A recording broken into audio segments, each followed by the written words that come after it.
നമസ്കാരം. ഈ കഴിഞ്ഞ ദിവസമാണ് മാനന്തവാടി എരുമത്തെരുവിൽ പ്രവർത്തിക്കുന്ന സൗഭാഗ്യ ലോട്ടറി സ്ഥാപനത്തിൽ മോഷണം നടന്നത്. ഈ കള്ളൻ കയറിയ കടയിൽ മോഷ്ടിക്കുകയും 500-ലധികം ടിക്കറ്റുകൾ ഉണ്ടായിരുന്നു. 500-ലധികം ലോട്ടറി ടിക്കറ്റും കടയിലുണ്ടായിരുന്ന 5000 രൂപയും മോഷ്ടിച്ചാണ് കള്ളൻ കടന്നു കളഞ്ഞത്. ഏതായാലും ഈ കള്ളൻ ഈ മോഷ്ടിച്ച ടിക്കറ്റിൽ 1000 രൂപ വീതം ഉണ്ടായിരുന്നു എന്നാണ്. 12000 രൂപ അങ്ങനെയും ലഭിച്ചിരിക്കുന്നു. ഏതായാലും 500-ലധികം ടിക്കറ്റുകൾ മോഷ്ടിച്ചു, 5000 രൂപയും മോഷ്ടിച്ചു. ഈ കള്ളൻ മോഷ്ടിച്ച ടിക്കറ്റിൽ 1000 രൂപ വീതം സമ്മാനവും ഉണ്ടായിരുന്നു, പ്രൈസും ഉണ്ടായിരുന്നു.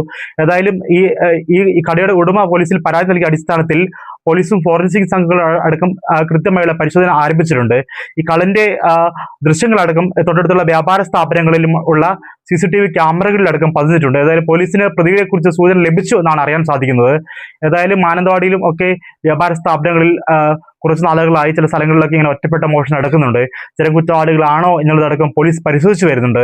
ഏതായാലും പരാതി നൽകിയ അടിസ്ഥാനത്തിൽ പോലീസ് കൃത്യമായിട്ടുള്ള അന്വേഷണം ആരംഭിക്കുന്നുണ്ട്. ഉടൻ തന്നെ പ്രതിയെ പിടികൂടാൻ സാധിക്കുമെന്നാണ് ഏറ്റവും ഒടുവിലത്തെ വിവരം.